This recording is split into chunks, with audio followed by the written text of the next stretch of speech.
ماه شوق. به نام خداوند بخشنده و مهربان.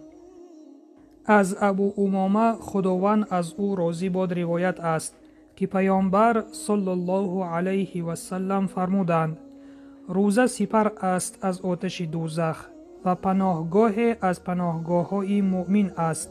تمام عمل برای صاحبش می باشد به جز روزه. خداوند می فرماید: روزه برای من است و من پاداش آن را می دهم. روایت طبرانی.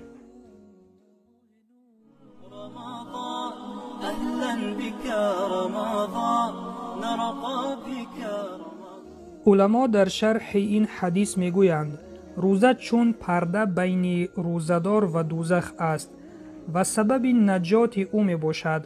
پیامبر صلی الله علیه و سلم روزه را برای مؤمن چون قلعه شماریده اند. خداوند به واسطه ثواب روزه را به روزداران عطا می نماید و البته این پیش از همه به فضیلت و شرف روزه دلالت می کند.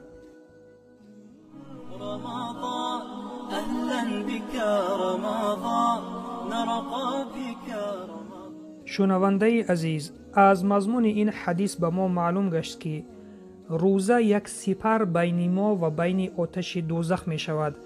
پس با داشتن روزه بین خود و بین آتش دوزخ سپر تیار بکنیم.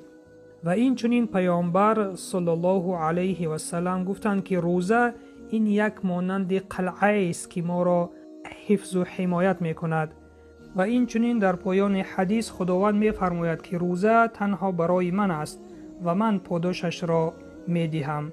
پس خوش به حال آن شخصانی که در ماه شریف رمضان روزه می گیرند و آن مسلمانانی که خود را مسلمان می دانند و تا حاضر روزه نگرفته اند. در حق آنها دعا کنیم که خداوند آنها را به راه راست هدایت فرماید و این رمضان آنها روزه خود را بدارند. و سلام بر آن شخصانی که راه هدایت را پیش گرفتند.